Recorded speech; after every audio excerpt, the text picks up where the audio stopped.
Listo, pues se los vuelvo a leer. Dice, ¿por qué tesado? Piensen en un arco. Todo esto es guerra, ¿ok? Para mí a Judá como arco, e hice Efraín su flecha, y despertaré a tus hijos, oh Sión, contra tus hijos, oh Grecia, y te pondré como espada de valiente. Entonces, bueno, tienen esta amenaza en el occidente, que eventualmente pues, conquistarán a los persas y consecuentemente a los judíos. Todo este es lenguaje de guerra. ¿Se acuerdan que estamos hablando en el capítulo 9 de este Dios que combate? ¿Ok? Bueno, esto es lo que vimos la semana pasada. Aquí nada más les recuerdo este detalle de Efraín. Efraín son las tribus del norte, entonces ya lo estamos teniendo en el mix. Cuando lleguen al Evangelio de Lucas se van a encontrar una mujer de la tribu de Aser, ¿se acuerdan? Bueno, entonces no es que se perdieron. Y obviamente llega un Apocalipsis y ahí están contados varias de las tribus del norte, en capítulo 7. Dice, versículo 14, y Jehová será visto sobre ellos, y su dardo saldrá como relámpago, y Jehová el Señor tocará trompeta, e irá entre torbellinos del austro. Ok, si se dieron cuenta algunos en la portada que puso Jost la semana pasada de la predicación pasada, dice Jehová en los torbellinos del austro. Y entonces si alguien abrió eso y escuchó la predicación, pues absolutamente nada que ver, ¿ok? Por un simple detalle, porque Jost me habla los sábados y me pregunta, oye, ¿cómo le pongo a la predicación? Y entonces yo digo, pues se va a tratar de esto. Pero como no llegamos, ok, pues quedó todo desfasado. Entonces le tenemos que pedir a Dios que ponga otra vez la misma portada, nada más que ponga el número 2 o lo que sea. Ahora sí, ¿qué implica esto? De que Dios va a ir entre los torbellinos del austro. ¿Ok? Les leo el 15, que tengan la película completa. Todo va a ser lo mismo. Jehová de los ejércitos los amparará, y ellos devorarán, y hollarán las piedras de la honda, y beberán, y harán estrépito como tomados de vino, y se llenarán como tazón o como cuerno de altar. Ay, ahora sí, regálenme agua porque mi café con hielo me mató. Bueno, mientras los pongo a pensar, ¿qué es el austro? ¿O qué implican los torbellinos del austro? Ay, muchas gracias. Ahora sí, ¿qué implican los torbellinos del austro? Gracias. Es de la mitología romana, ¿no? Los vientos. Los vientos del austro, ok, inciso A. Me gusta cuando vienen creativos, pero bueno, por ahí vamos, mi Charlie. La ira de Dios, dice Ligia, ok. Me gusta su creatividad matutina, ¿qué más? ¿Por qué? O sea, ¿qué implica esto de los torbellinos del austro? Miren, me gusta mucho hacerles estas preguntas, porque cuando pasaron por ahí, ¿qué pensaron? Va a ser algo irrelevante para el profeta, que continúo. ¿Ok? Jehová de los ejércitos los amparará, y ellos devorarán, quién sabe qué vayan a comer. Bueno, continúo. Hollarán las piedras de la honda y beberán. ¿Qué implica? Es muy importante desde un punto de vista, se los voy a decir, cosmológico. ¿No es su carruaje? Bueno,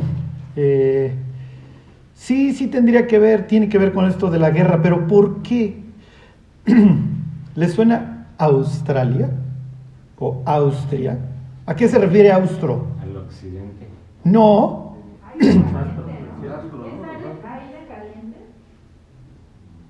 Sí, pero ¿por qué? O sea,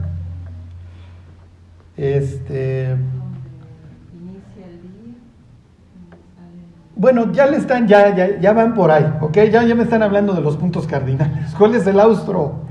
¿Dónde está Australia? En el sur, exactamente, el sur. Ok, fíjense esto. Lo que pasa es que esto me va a llevar a otras cosas. Ok, a ver, se los voy a plantear de otra manera. ¿De dónde viene el mal? Del norte. Del norte, díganme un versículo. Hay muchos. Si tienen ahí CompuBiblia o algo, pónganle del norte y les van a aparecer. ¿Por qué? Fíjense por qué. ¿Dónde vive Baal? Ezequiel 47. A ver, léemelo, mi Jimmy. Del norte, desde el mar hasta el... No, ese no. Dice Jimmy, no, pues ya que le había atinado uno. Hay uno típico de las profecías que... vienen del norte. Muy bien, Jeremías 1:14, yo se los leo. Me dijo Jehová, del norte se soltará el mal sobre todos los moradores de la tierra. ¿A dónde se refiere? ¿De dónde está? ¿Qué viene del norte? ¿Mandé? Sidón sería el noroeste. Aquí de este norte, ¿a quién se refiere concretamente? ¿Quién arrasa a los judíos? Og y Magog. Bueno, no están... No. Ahorita vamos a ese. Ahorita se los pongo de ese ejemplo. ¿Quién vino del norte? Damasco. Bueno, Asiria vino, pero ¿quién conquistó a los judíos? A estos. Babilonia. Les voy a hacer una pregunta. ¿Nosotros estamos en peligro del norte? ¿De Monterrey? ¿O quién creen que nos ataque? ¿Los gringos? ¿Canadá? Sí, estamos en... Trudeau. Hijo, ese yo sí le tengo pavor. Cuando yo leo estos rollos sí pienso en Trudeau. Digo, ay, sí me da miedo. Sí, estamos en peligro. ¿Por qué? ¿Qué implica para los judíos el norte? El norte sí, geográficamente es Babilonia. Desde un punto de vista cosmológico, en su forma de ver el mundo, en el norte está el enemigo, de ahí viene. En este caso Babilonia, otro sería el que dijo Charlie. Fíjense, váyanse a Ezequiel, que es 39. Este es típico de las profecías, ¿sí? Además de las profecías difíciles porque... Y ahí dice de los confines, si mal no recuerdo.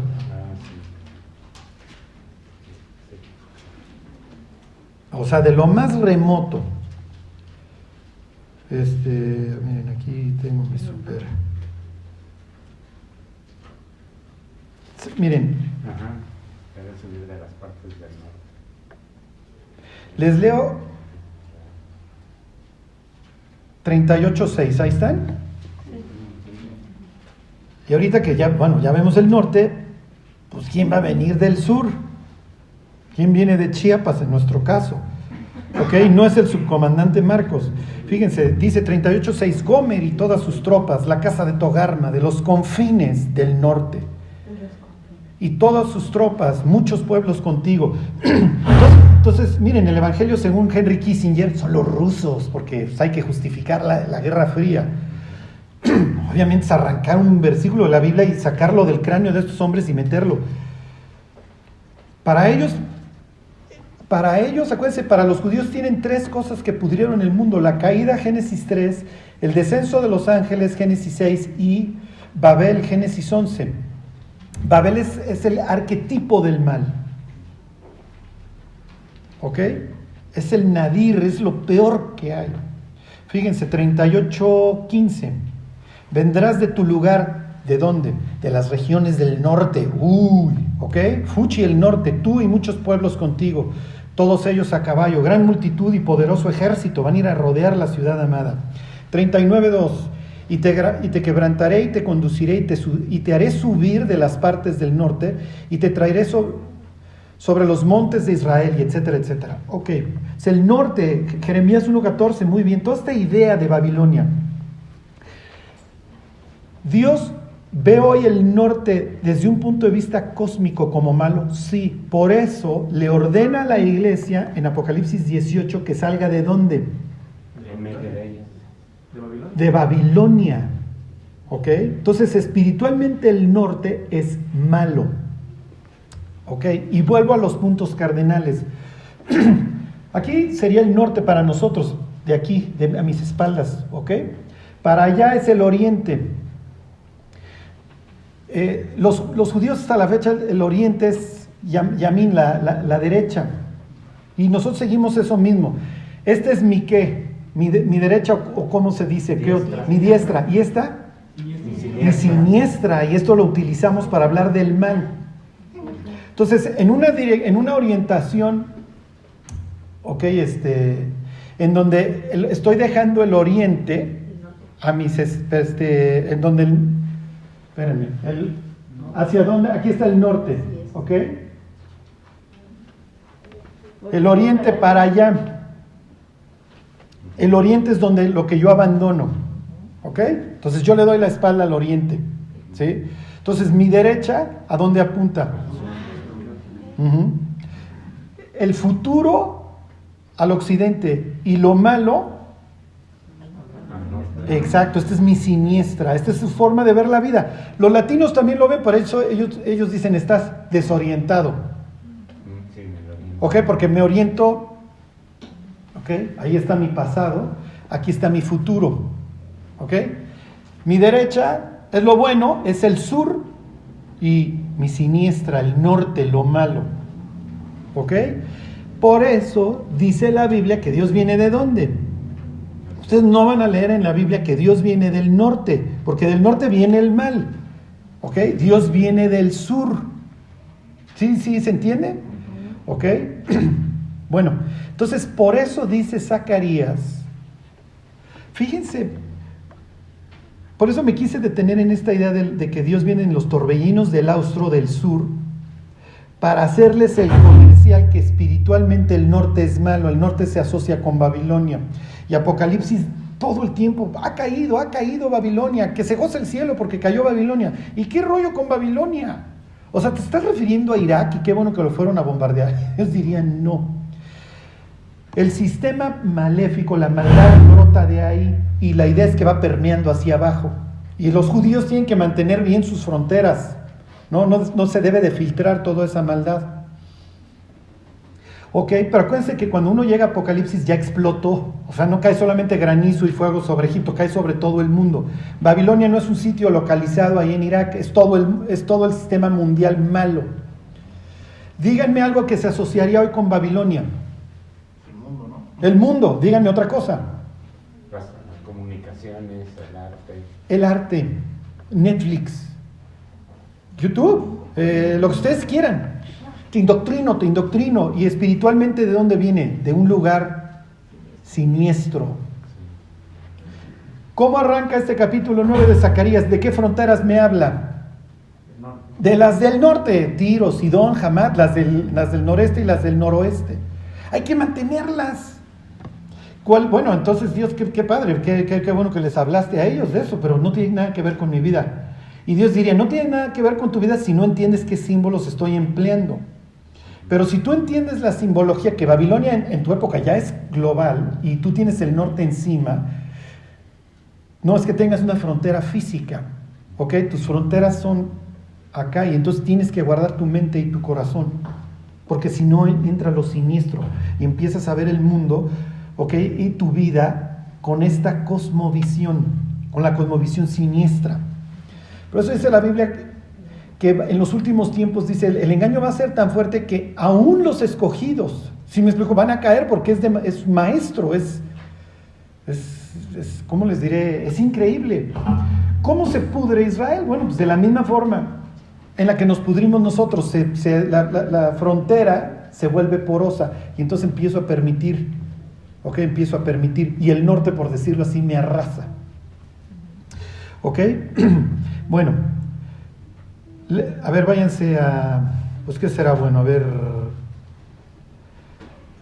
Habacuc 3, al versículo 3. Les voy a leer, y hubiera sido más fácil, pero pues no quise torturarlos un poquito y pues sacar a relucir su fina y espantosa ignorancia. Les voy a leer la Biblia de las Américas y así ya no hubiera tenido chiste la trivia. Les voy a leer Zacarías 9:14, dice, entonces el Señor aparecerá sobre ellos y saldrá como un rayo su flecha. El Señor Dios tocará la trompeta y caminará en los torbellinos del sur. Pero había que torturarlos con esta idea del austro. ¿Ok? Miren, les leo la nueva versión internacional. El Señor se aparecerá sobre ellos. Como un relámpago saldrá su flecha. El Señor omnipotente tocará la trompeta y marchará sobre las tempestades del sur. Entonces piensen así, la tormenta de arena levantándose, piensen en el estruendo y ahí viene Dios. ¿De dónde viene? Del sur. Y ahorita les enseño unas profecías del fin. Esto es bastante interesante y es muy probable que sea correcto. Bueno, dice, Dios vendrá de Temán. Temán es el sur, y al sur también se le informa que le va a ir como en feria. ¿Quiénes viven en el sur? Los chapanecos. Al sur de Israel, ¿quién vive? ¿Mande? Bueno, pero sí, pero fuera de su frontera sur, ¿con quién da? A Egipto. Ok, tenemos que volver a Plastilina 1, Arenero 2. ¿Quién vive al sur? ¿Quién se fue para el sur bien enchilado y nunca le perdonó la vida a su hermano? Edom, exactamente. Acuérdense de estos villanos que tiene la Biblia. Piensen en Herodes el Grande. ¿De dónde es? Es edomita, es idumeo. Y entonces Herodes el Grande tiene ahí a Cristo, y su hijo conoce a Cristo el día de la crucifixión y había matado a Juan, y el nieto mata al hermano de Juan, el del apóstol, a Jacobo, y el bisnieto le dice a Pablo, por poco me persuades a ser cristiano. O sea, estos edomitas hablan de tan cerca y tan lejos, ¿ok? Y que nunca le perdonaron la vida al hermano por robarle la bendición que ni era de él, ya la había vendido por unos frijoles. No hay entre vosotros fornicario o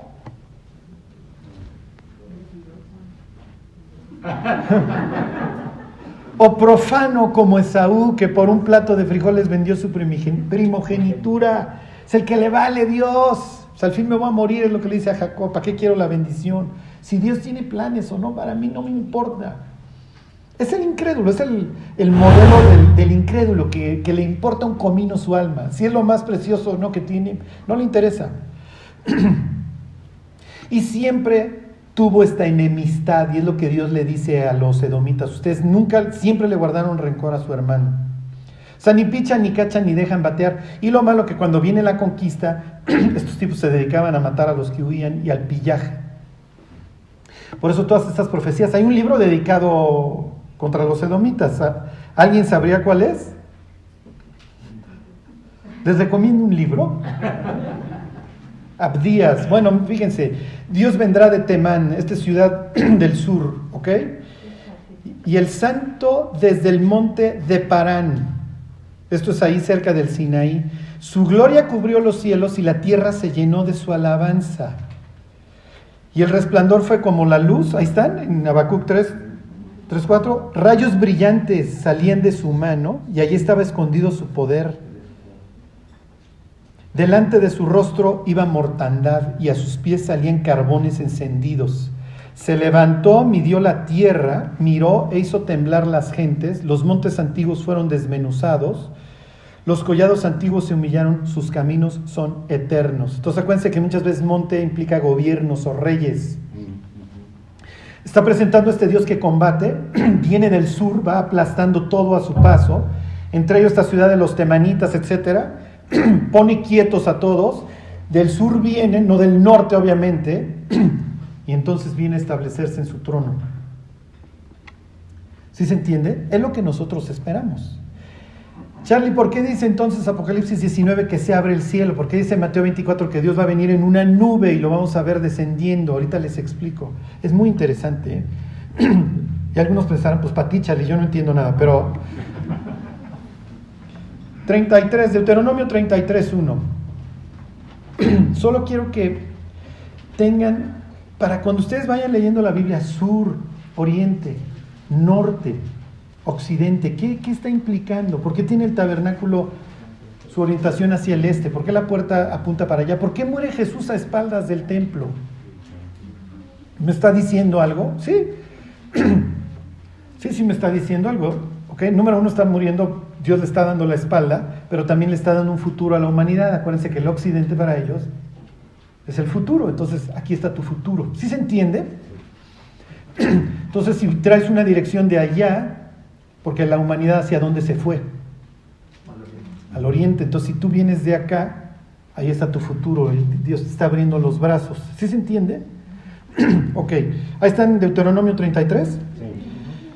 Dice, esta es la bendición con la cual bendijo Moisés, varón de Dios, a los hijos de Israel antes que muriese. Dijo, Jehová vino, otra vez, Jehová vino de Sinaí y de Seir, esta es una ciudad edomita, de Seir les esclareció. Resplandeció, nuevamente la idea es el monte Parán, y vino de entre 10 millares de santos con la ley de fuego a su mano derecha. Aún amó a su pueblo, todos los consagrados a él estaban en su mano, por tanto, ellos siguieron en tus pasos, recibiendo dirección de ti. Entonces viene Dios, se encuentra con su pueblo en el sur, les da la ley y luego los invita a que conquisten y entonces les da la guía y ya tienes la ley de fuego en tus manos. Si ustedes le preguntan a un judío religioso que por qué está orgulloso de ser un israelita, su respuesta sería porque a nosotros Dios nos dio la ley, no se la dio ningún otro pueblo. Tiene razón, es lo que dice Deuteronomio 33, se les aparece, viene del sur. En el sur se los encuentra, les da la ley y luego les dice, te guío a que ahora conquistes.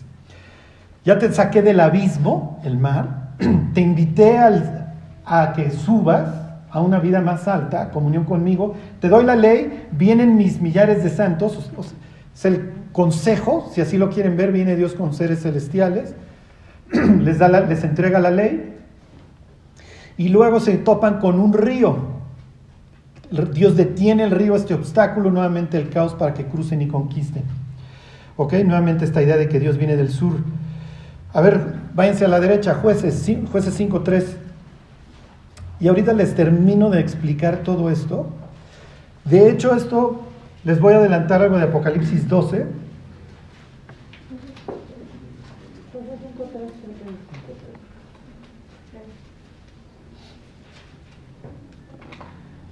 Entonces cuando Pablo dice, en esto pensad, si hay algo digno, bla, bla, bla, es como Pablo, vayan al sur, ahí encuéntrense con Dios, no vayan al norte, no busquen lo siniestro. Ahí están Jueces 5:3.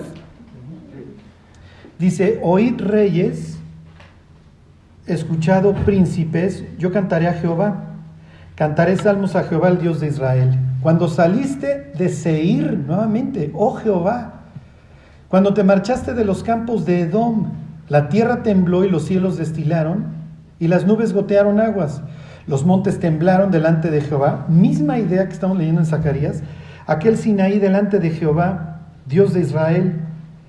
En los días de Samgar, hijo de Anat, en los días de Yael, quedaron abandonados los caminos, y los que andaban por las sendas se apartaban por senderos torcidos. Están cantando su victoria, ¿ok? Y entonces dicen que Dios los ayudó. ¿Y de dónde vino Dios a ayudarlos? No vino del norte. ¿Ok? Bueno, la última. Váyanse a Isaías 63. Este es muy bueno. Este es muy, muy interesante.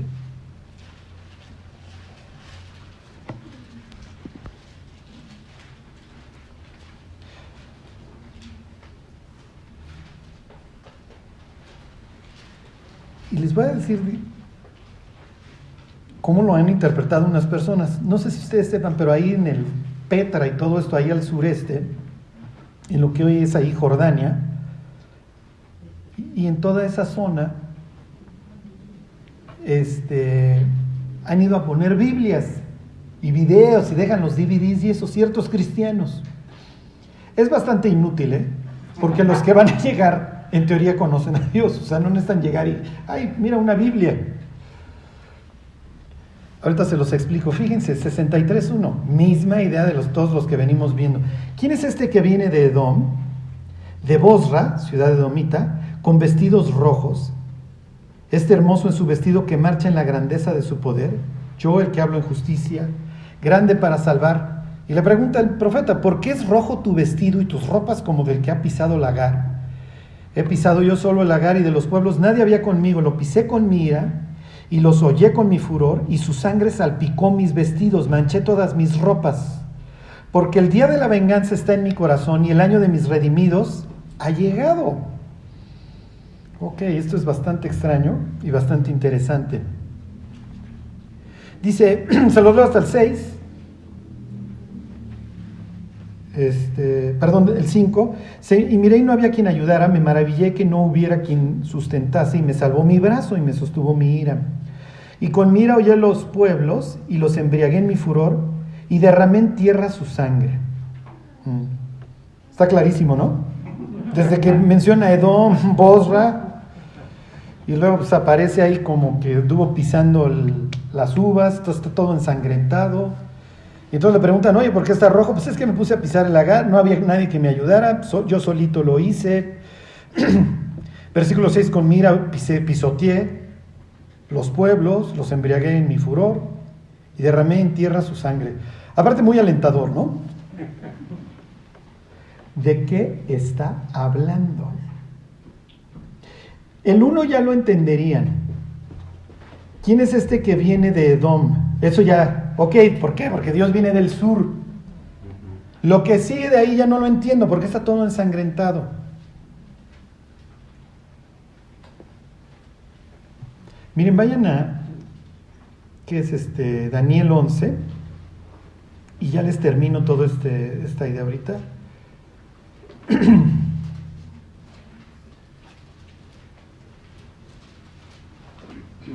11:40. ¿Cuál es la teoría? Nos queda claro que está hablando del fin, ¿ok? Entonces viene Dios del sur, obviamente, y es un matadero, está hablando de Armagedón. ¿Ok? Pero esta es la teoría. Ahí están. 11:41 dice, aquí está hablando del villano, ¿ok? Entrará a la tierra gloriosa y muchas provincias caerán, mas éstas escaparán de su mano, Edom, Moab y la mayoría de los hijos de Amón. Está diciendo que del villano escapan Edom, el sur y el sureste, Moab. ¿Qué es lo que interpretaron algunos creyentes? Apocalipsis 12 dice que israelitas van a huir al desierto donde van a ser sustentados por Dios durante 1260 días. Entonces algunos dijeron, este éxodo futuro de judíos que vienen huyendo de la bestia viene acá al desierto. ¿Por qué? Porque casaron Apocalipsis 12 con la huida al desierto, con esto de que Edom, el sur, que es precisamente zona desértica, y Moab, no los alcanza la bestia. Entonces dicen, ahí es donde Dios los va a guardar. ¿Sí se entiende? ¿Cuál es la idea? ¿Ahí es Jordania? Exactamente. ¿Cuál es la idea? Apocalipsis 19 o Mateo 24, se abre el cielo, desciende Jesús, ya lo veremos en Zacarías 14, pisa el monte de los olivos, todos los ejércitos que están ahí esperando para guerrear con él, los aplasta, y ¿qué es lo que sigue? Se va a Edom por sus paisanos que lo están esperando y se los trae. Y entonces Dios viene literalmente ¿de dónde con sus paisas? Del sur. Y entonces le preguntan, cuando viene de Edom, estos son los que escapan, cuando viene de Edom le preguntan, oye Jesús, ¿por qué estás todo ensangrentado? Porque llegué, pisé el lagar de mi ira, o sea, llegué, aplasté, me fui por mis paisas y ahora reino y me siento en mi trono, pero como soy el Dios guerrero que combatió contra el mal, nadie me ayudó. Era una guerra que estaba perdida. ¿Por qué? Porque acuérdense que con Apocalipsis 9, que se abre el pozo y sale Apolo, sale Apolión, la guerra no es simplemente que se va a pelear Dios con humanos, es una guerra de proporciones cósmicas, celestiales. Si se entiende, agarra a la bestia, al lago de fuego, agarra al falso profeta, al lago de fuego. Ellos no pasan por una transformación, son seres celestiales, por eso 1000 años después ahí se siguen achicharrando. Sí, el ser humano desgraciadamente sale del infierno, es transformado y luego techo ahí. Es muy, muy macabro lo que les acabo de decir, pero es la verdad. Uh-huh. Bueno, entonces ya les queda claro, ya son expertos en los puntos cardinales en la Biblia. Okay. El oriente fuchi, porque para allá se alejó el ser humano, pero lo invita a que deje su pasado y vaya al occidente, hacia el futuro, a donde se pone el sol, al fin. ¿Sí? ¿Sí se entiende? Encontrarme con Dios. Del sur viene Dios, de mi diestra, y todo lo siniestro viene del norte, de ahí, de los confines del norte, ahí el diablo me quiere. No es casualidad que en el punto más extremo al norte, en su tierra, Jesús se refiriera a este lugar como las puertas del infierno. Bueno, ok, pues regresen a Zacarías después de toda esta explicación.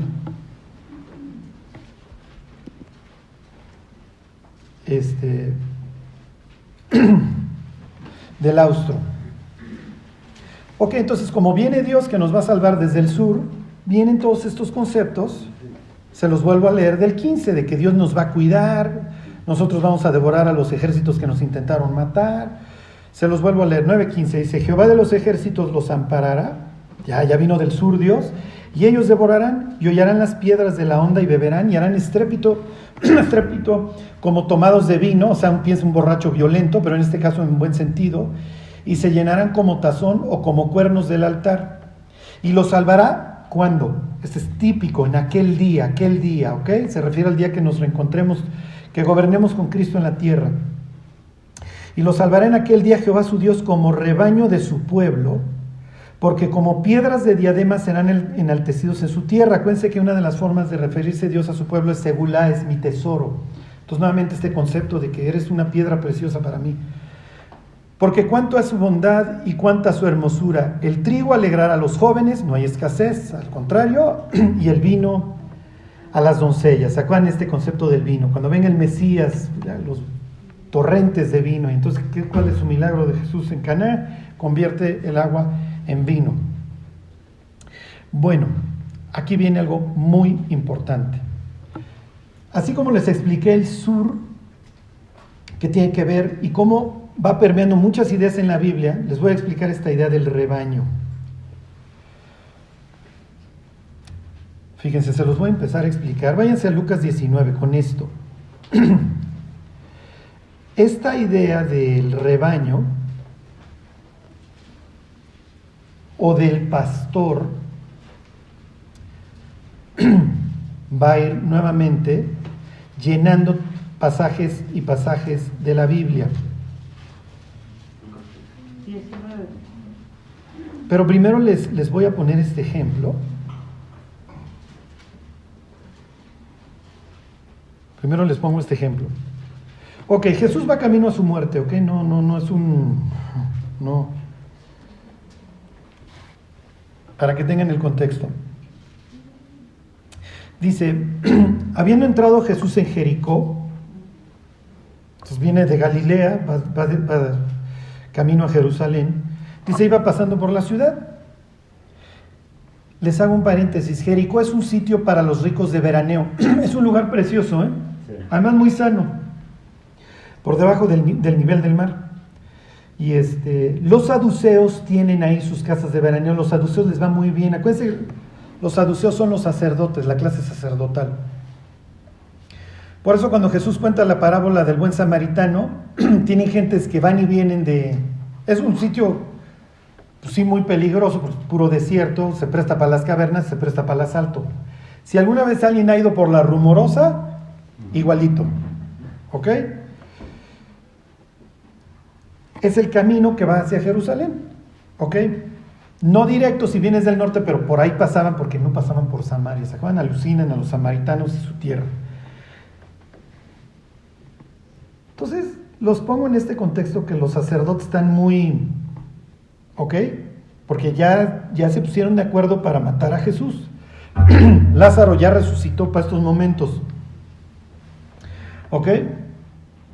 Dice, y sucedió que un varón llamado Zaqueo, es algo así como justo, ¿ok? Que de justo no tenía nada, que era jefe de los publicanos y rico. Entonces piensen en una zona de millonetas en donde está Zaqueo y al lado está el sacerdote, el saduceo. ¿Quién es peor? Y así se odiaban, ¿eh? Entonces el saduceo lo critica a este publicano putrefacto vendido a Roma, porque vienes y cobras los impuestos de tus paisanos, se los pagas a Roma y te llevas una comisioncita, y si no los quiero pagar, como te llevas con el centurión o quien sea, vas por ellos y para que pague. Eres un vendido, es un político corrupto. Piensen hoy que nos quejamos de que no hay medicamentos en el IMSS y eso, porque pues, finalmente la lana no llega, se la gastan. Así los ven. Pero el publicano dice, tú no comes piñas, mi cuate. ¿Sí me explico? Tú eres... Yo lucro, pero yo no lo hago en el nombre de Dios. Tú sí. Y tú pones tu mercado ahí en el atrio de los gentiles. Y lejos de dejar a las naciones orar ahí, los largas y haces tu mercado ahí, te dedicas a transar. ¿Sí me explico? Entonces el político corrupto contra el religioso corrupto, y ahí se están matando. Pero eso sí, los dos viven en la casa de veraneo. Bueno, y entonces este Zaqueo, dice versículo 3, procuraba ver quién era Jesús, pero no podía a causa de la multitud, pues era pequeño de estatura. Este es típico de escuela dominical, ¿no? De los niños. Entonces hay canción, Zaqueo era enanito y se subió a un sicómoro y etcétera, ¿no? Dice, y corriendo delante subió a un árbol sicómoro para verle, porque había de pasar por ahí. Entonces ahí viene la gente con este Mesías, para algunos Mesías, para otros un maestro, para otros un profeta.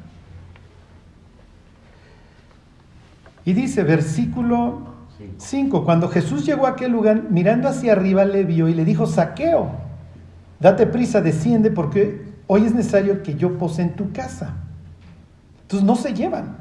O sea, piensen en su político favorito, el que quieran, y viene Jesús al mundo. ¿Qué pasó, fulano? No digo nombres, ¿no? Les digo, ahí, todos, ¿no? ¿Qué pasó, fulano? Voy a comer en tu casa. ¿Qué pensarían? Sí, o sea, ¿por qué no vienes con nosotros a G36 Satélite? Cotéate con pura gente bonita y en santidad, Señor. ¿Cómo vas con fulano? ¿Ok? Y entonces, bueno, pues ya, fue con fulano. Y entonces, ¿cuál va a ser la reacción del pueblo? Sí, pueblo chico, infierno grande. Dice, versículo 6, entonces él descendió y le recibió gozoso. Al ver esto, todos murmuraban, diciendo que había entrado a posar con un hombre pecador. No lo hacían.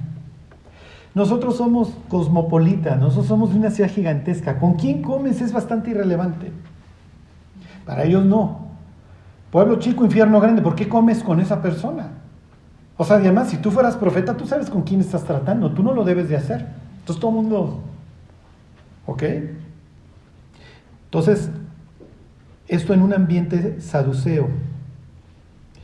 ¿Qué tiene que ver esto con lo que estamos leyendo en Zacarías? Ahorita se los caso, porque va a ser la constante en los siguientes capítulos. De hecho, vamos a ver la figura de la bestia en Zacarías descrita como un pastor. ¿Ok? Entonces dice, versículo 8, entonces Zaqueo puesto en pie dijo al Señor, he aquí, Señor, la mitad de mis bienes doy a los pobres, y si en algo he defraudado a alguno, se lo devuelvo cuadruplicado. Jesús le dijo, ya ha venido la salvación a esta casa, por cuanto él también es hijo de Abraham. Y aquí viene lo importante, porque el Hijo del Hombre vino a buscar y a salvar lo que se había perdido. Ok, los saduceos le entendieron y más lo quisieron matar. ¿Qué dijo Jesús? Pues que vino a buscar y a salvar. ¿Qué está diciendo? Ok, y ahorita les voy a enseñar, terminamos con van a ver literalmente un insulto, y ya se los termino de explicar. Váyanse al libro de Ezequiel, y sobre este vamos a volver. Ezequiel 34:16. Vino a buscar y a salvar lo que se había perdido.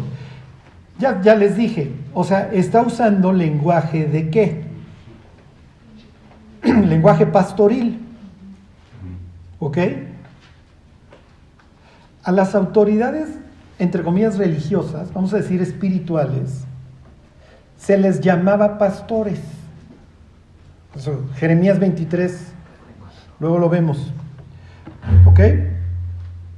Todo capítulo 34 se dedica a tratar un solo tema, que es un pastor. Hay pastor bueno y hay pastores malos. Los saduceos, obviamente, a los ojos de Jesús son un desastre. Y entonces los saduceos que se están quejando de que por qué no entró con ellos y entra con Zaqueo, Jesús les dice, con toda obviamente la intención, como lo veíamos la semana pasada, les dice, miren, este señor es también hijo de Abraham, igual que ustedes, y además yo vine a buscar y a salvar lo que se había perdido. ¿Qué les está diciendo a los saduceos? Que son malos pastores. Los está insultando, ¿eh? ¿Por qué? Porque ellos debieron de haber salido en su búsqueda. Ellos debieron de haber salido en búsqueda de Zaqueo, no juzgarlo, no criticarlo. Y miren, lo que pasa es que además muchas veces como que de entrada juzgamos al pecador, pero no sabemos toda la historia que el pobre infeliz trae detrás, lo que lo llevó a esa vida. Y no tiene caso. Lo que tiene caso es decirle, mira, Cristo te ama y Cristo quiere transformar tu vida. No te va a dejar así, obviamente. No se trata de dejarte en la posilga cual hijo pródigo. Pues el chiste es que te salgas de ahí y puedas tener una vida de gozo y una vida de propósito. Además que libres el infierno, mi cuate. Es lo que debieron de haber hecho estos. Pero los profetas, en este caso los pastores, dice, se apacientan a sí mismos. Y ahorita les digo cuál era la responsabilidad número 1 de un pastor. Y me refiero en sentido literal. Ahí está en 34:16. Dice, yo buscaré la perdida y haré volver al redil la descarriada. Vendaré la perniquebrada y fortaleceré la débil, mas a la engordada y a la fuerte destruiré. ¿Quién es la engordada y la fuerte en el ejemplo de Zaqueo? Los saduceos. O sea, y ellos lo entendieron perfecto cuando Jesús les cita este pasaje. Porque todo el tiempo yo buscaré, es de lo que trata el Ezequiel 34, que es el que está citando. Ok, yo vine a buscar a la perdida. ¿A quién va a buscar aquí en Ezequiel 34:16? ¿Ok? A la perdida. Y entonces les dice, yo vine a buscar y a salvar lo que se había perdido, pero ustedes gordos con sus casotas al lado, a ustedes los voy a destruir. ¿Sí se entiende? Y así les fue en su necedad. Bueno, obviamente pues cáeme bien Jesús. Entonces, cuando Dios dice ahí en Zacarías 9, lo que estamos leyendo, que Él va a amparar a su rebaño, Dios se está presentando a sí mismo como pastor. Los dioses en la antigüedad eran representados como pastores. Por ejemplo, Osiris, ¿ok? Un dios egipcio se presenta a sí mismo como pastor.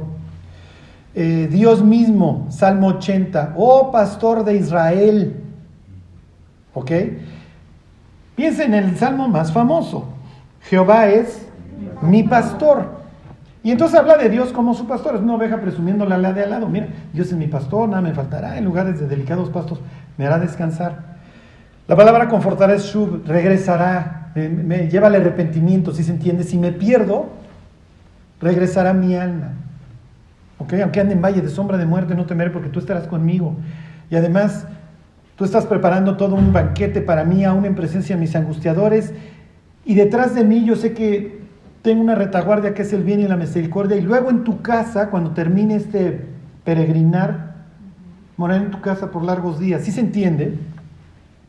Ok, había un rey Acadio Lugalsaguesi que decía que él había nacido para ser el pastor de su pueblo. Shushin, un rey de Ur, dice que Enlil, su dios, lo constituyó pastor de su pueblo y de los confines de la tierra. Hammurabi, uno famoso, dice que Marduk lo constituyó pastor de su pueblo. Termino con esto, fíjense, para que ustedes vean, esto es un insulto tal cual. A ver, váyanse a... ¿Qué es primera de Crónicas 18.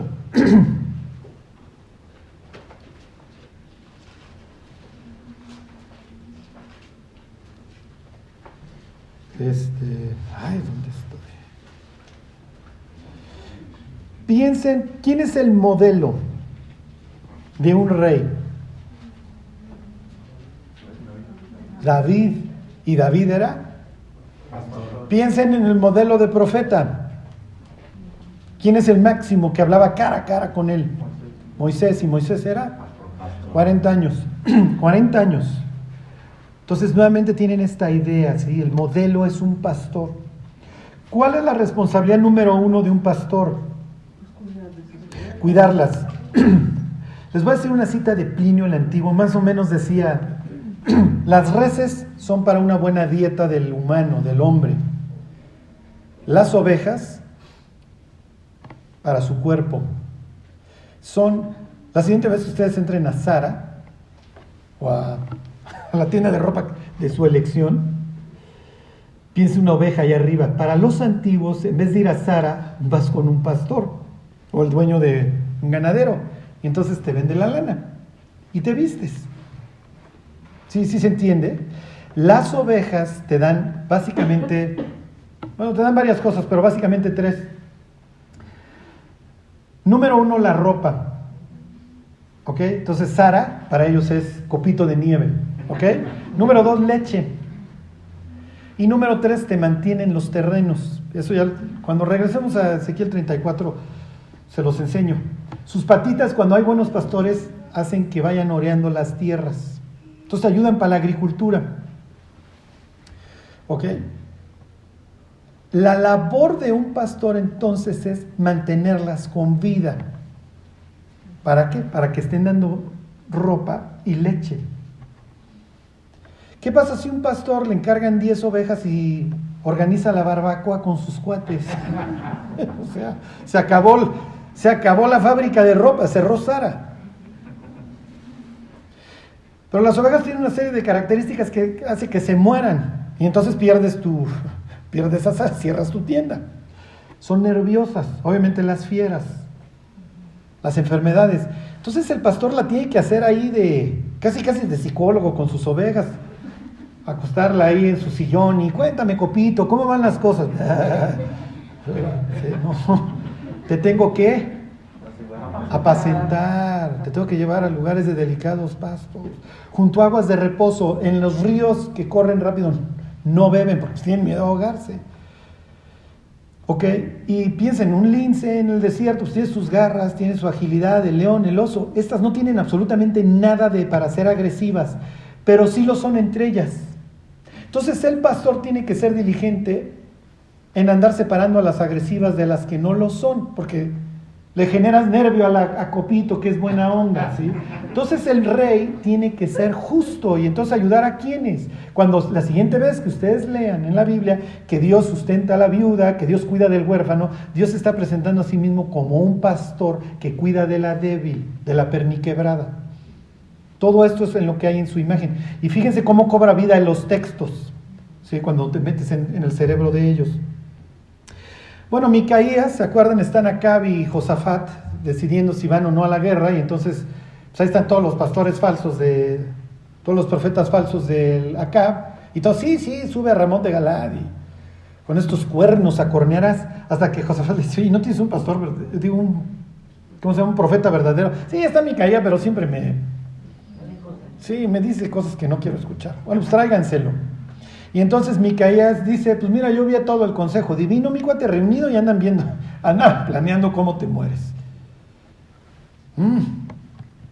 Fíjense cómo arranca su discurso. Ahí está en Segunda de Crónicas 18, ¿les dije? Sí. ¿O les dije primera? No, segunda, perdón, fui un loco. Los probé y tronaron. Y con esto termino. Y lo vemos la próxima semana. Esta idea de Dios y su rebaño. ¿Y por qué les hago tanto énfasis? Porque capítulo 11, capítulo 12, mismo tema. Mismo tema, el pastor. Entonces, para que ya se haga más fácil que ustedes entiendan todos estos conceptos de Dios es el pastor y su delegado o su regente, el rey, como Lugal-Sagesi, que dice que nació para pastorear, o Hammurabi, que Enlil lo puso de pastor, para que le cuide viudas y huérfanos, lo mismo Hammurabi, que sea un rey justo, y ahí están sus códigos y sus leyes. David no podía hacer otra profesión. ¿Ok? Miren, fíjense, arranca así su discurso, Micaías dice, 18:16, entonces Micaías dijo, he visto a todo Israel derramado por los montes como ovejas sin pastor. Y dijo Dios, estos no tienen señor, vuélvase cada uno en paz a su casa. Si el rey es un pastor a quien Dios le delegó esta actividad, este oficio para que cuide a su pueblo, que es su rebaño, y viene el profeta y le dice que vio a Israel todo desperdigado y loco como oveja sin pastor, ¿qué le está diciendo? Que no hay rey. Que no hay rey. ¿O qué le está diciendo a Acab como rey? Que no. Exacto, no lo baja de baboso, no lo baja de bruto. Cuando Jesús sale con la embajada de que vio a todo su pueblo como oveja sin pastor, ¿qué mensaje le manda Herodes Antipas? A un idumeo, que es un inútil. ¿Qué es lo que dice luego Mateo? Que los puso en grupos, como un pastor, a los diversos rebaños, y les enseñó muchas cosas, porque dice, te tienen perdido, maestro. Y ahora sí, regresando a lo que hace rato se comentaba de Jueces. Jueces todo el tiempo hace énfasis en que en aquel entonces no había rey, no había pastor que guiara a las ovejas. Esa es la idea. Entonces, ustedes toman Salmo 78, dice que Dios tomó a David de detrás de las paridas, de las majadas de las ovejas, y entonces pastoreó a su pueblo conforme a su pericia. Y si ustedes leen Crónicas, el modelo contra el que se van comparando todos los reyes es contra David. ¿Por qué? Porque David es el modelo, y ese modelo era un pastor. Era un buen pastor, y bueno, excepto tocante a lo de Urías Eteo, que es la manchota en la vida de este pastor, que lejos de cuidar de la vida de sus ovejas, abusa de ellas, las mata. Entonces, ¿cuál es la historia que le cuentan al pastor? ¿Cuál le cuenta a Natán? Porque pues, él conoce a Copito. Y entonces ahora resulta que vino el viajero y mataron a Copito de nieve para alimentar al viajero. Entonces te monta en cólera porque es un pastor y conoce todas esas historias. Y el ricote que tenía todo su ganado, ese ni las manos metió. Porque Natán sabe que así le va a picar la cresta al otro y luego lo va a enfrentar a su pecado. Entonces, tienen al gran pastor que con la pericia de sus manos supo guiar a su pueblo en los peores momentos que vienen de la historia de Jueces y establece las bases del reino para que luego acceda al trono un sabio como es Salomón. ¿Sí se entiende? ¿Sabe por qué cuando presentan a David, cuando pasa Samuel, dice, mi hijo David que es pastor? Sí, claro, porque no lo consideran. Miren, hasta la fecha allá en Jordania y todos estos sitios, los pastores son los niños, 12, 13 años, o las mujeres. Por eso Raquel, Séfora, mi mujer, bueno, no tanto, Rebeca, ¿se acuerdan? Ahí están en el pozo. Bueno, entonces lo que está haciendo Micaías con Acab en este caso es insultarlo. ¿Por qué? Porque el rey es el pastor del pueblo y le está diciendo, pobres ovejas, te tienen a ti, están perdidos, que se regrese cada quien a su casa porque venir a buscar dirección de Acab. Olvídate, nada más te va a llevar al barranco. Entonces les hago nada más así la mera introducción y ya la próxima semana lo vemos, porque en capítulo 10, que es lo que sigue, viene nuevamente esta mención a Dios como el pastor de su rebaño y la referencia a los pastores inútiles, a los que Dios les va a cargar la mano. Toda esta historia va a ir permeando, obviamente, al grado que cuando Jesús está a punto de morir, heriré al pastor, es una cita de Zacarías, y las ovejas se dispersarán. Y es lo que sucede con los discípulos, cada uno, Marcos sale en cuero, ¿se acuerdan? Todo el mundo por piernas, porque van a herir al pastor. Pero el buen pastor su vida da por las ovejas, no ve venir al oso como David o al león, y sale a rifarse por sus ovejas. Por eso cuando le dice, antes de enfrentar a Goliat, le dice, mira, yo no me rajaba cuando veía a los leones o a los osos, y su hermano antes lo había deshonrado. No me dejaste las pocas ovejas de tu padre. Le está diciendo, tú jamás pudieras acceder al reino porque nada más ves por lo tuyo. Y David diría, no es cierto, yo cuando las ovejas de Isaí, cuando venían, yo me rifé, y así me voy a rifar ahora por mi pueblo. ¿Dónde hiere a Goliat? Donde decía Génesis 3:15, en la frente. El ungido, el descendiente de la mujer, el ungido de Jehová, lo hiere en la frente, por así decirlo, lo pisa, siendo un modelo de Jesús, ¿sí? Que iba eventualmente a deshacer las obras del diablo, a pisarlo, pero iba a ser herido en el calcañar y por eso iba a morir. Jesús queda como el buen pastor. Ok, y viene la moraleja, si nosotros somos las ovejas de su prado, dijera el Salmo 100, si hoy nosotros somos sus representantes, somos sus delegados, diría Pedro, ¿cómo no debéis vosotros de vivir en santa ¿sí? manera de vivir? O sea, tenemos que ser el reflejo de que nosotros somos los seguidores del Mesías, somos sus ovejas, e invitar a otros, ven, si quieres, ven al rebaño. ¿Sí? Vas a tener un Dios que te va a cuidar, que te va a sanar las piernas, que te va a restaurar.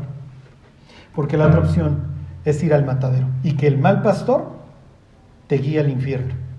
Y ya veremos al pastor negligente que se convierte literalmente en un juicio. ¿Por qué Dios va a permitir a la bestia? Se lo va a permitir a un mundo que no quiere saber nada de él y le va a decir, pues, si quieres que te gobierne este pastor, a lo único que se va a dedicar es a hacer barbacoa todos los días. Bueno, pues vamos a orar que Dios nos dé un buen testimonio para que muchas más personas puedan querer seguir a este buen pastor que da su vida por las ovejas. Podemos orar por mi papá, está internado. Sí. Dios, pues te queremos dar gracias por Dios a quien tú enviaste para morir por nosotros, Dios, y para darnos una esperanza.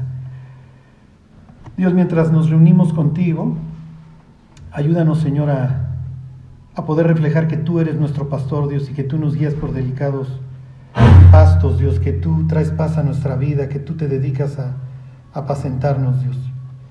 Gracias por todo, Dios, y te queremos pedir por el papá de Roxana, Dios, que lo bendigas, que en primer lugar él te pueda conocer, Señor, y partir a este sitio que tú has preparado para los que te aman. Gracias por todo, Dios, te lo pedimos y te lo agradecemos en el nombre de Jesús. Amén.